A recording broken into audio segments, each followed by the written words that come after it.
for today. Ito na naman ngayon ang ating ulam. Nagluto nga ako ng alimasag, mga kanaytay na may kalabasa at sitaw. It is yummy. Tapos nalagyan ko siya ng gata. Ayan na siya. Ito nga yung ating gata. Ilalagay na nga natin ang ating gata. Tutunawin natin yan dyan siya.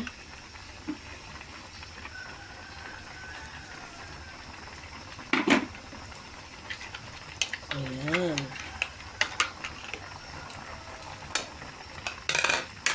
So, antayin natin kumulo ng kumulo siya para maluto talaga. Yan ang ating alimasag. Alimasag at kalabasa.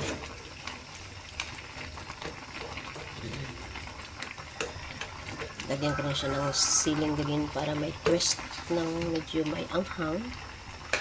Titikman natin yung sabaw kung kailangan na pa natin lagyan ng salt.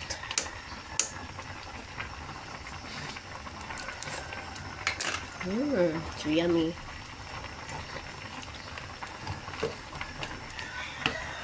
Lagyan natin ito ng konting paminta. Para salt of course. Konting salt lang.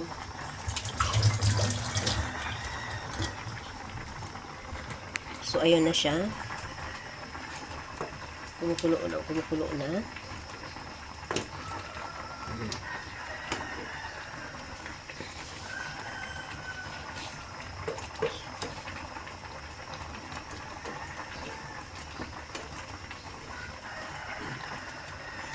This is seafoods. Tikman natin kung tama na yung asin.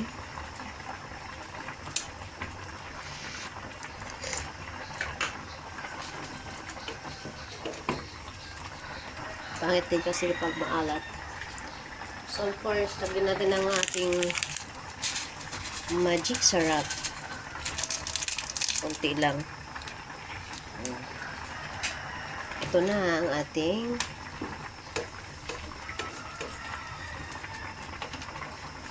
alimasag na may sitaw at kalabasa. Ayan. Ayan guys. So yummy. Kaya yung mga hindi pa nakakapalo sa akin, please, follow niyo po ako sa aking Facebook account, sa aking Facebook page, at sa aking YouTube channel. Ang aking Facebook page ay Aling Sikay's Diary at ang aking YouTube channel naman ay Sikay's Life Diary. Thank you so much for watching. And